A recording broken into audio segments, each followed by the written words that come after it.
Welcome to today's Psych with Sigmund, where we delve into the fascinating world of psychology and explore the complexities of the human mind. Today, we're going to talk about narcissism in leadership and workplace dynamics. This concept is crucial in understanding how individuals with narcissistic tendencies can impact their colleagues, organizations, and even themselves. So, let's start by defining what narcissism in leadership and workplace dynamics is. In everyday language, narcissism refers to an excessive preoccupation with oneself, one's own needs, and a lack of empathy for others. When we talk about narcissism in the context of leadership and workplace dynamics, we're referring to individuals who exhibit these traits in a professional setting, often leading to toxic relationships, poor decision-making, and decreased productivity. The concept of narcissism has been around since ancient Greece, where it was first described by the psychologist Havelock Ellis. However, it wasn't until the 20th century that psychologists like Sigmund Freud and Heinz Kohut began to explore the idea of narcissistic personality disorder. According to Freud, narcissism is a natural part of human development, but when taken to an extreme, it can lead to an inflated sense of self-importance and a lack of empathy for others. One of the key psychological theories that explains narcissism in leadership and workplace dynamics is the grandiose narcissism model. This model suggests that individuals with grandiose narcissistic tendencies tend to be charismatic leaders who are confident, assertive, and persuasive. However, they also tend to be arrogant, entitled, and exploitative, often using their charm and charisma to manipulate others for their own gain.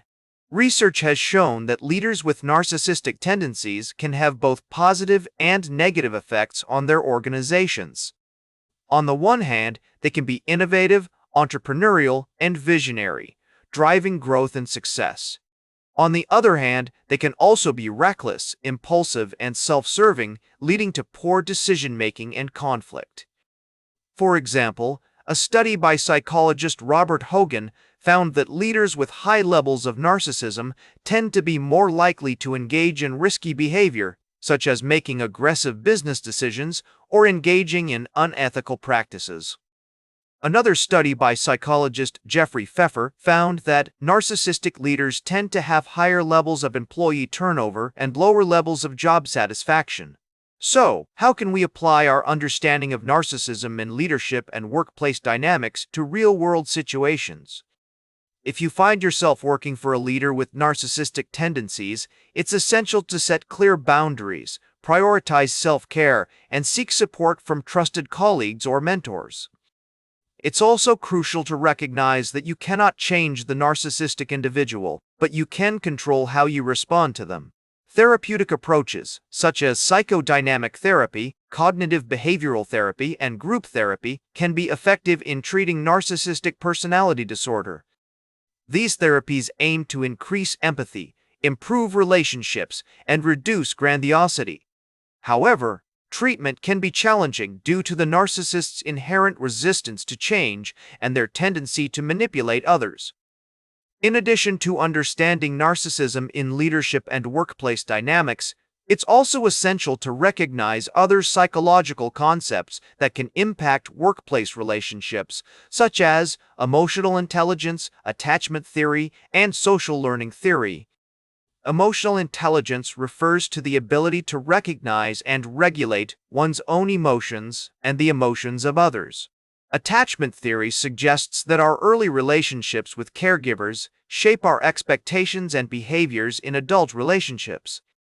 Social learning theory proposes that we learn new behaviors by observing and imitating others. For instance, a leader with high emotional intelligence can create a positive work environment by empathizing with their employees, managing conflicts effectively, and fostering open communication.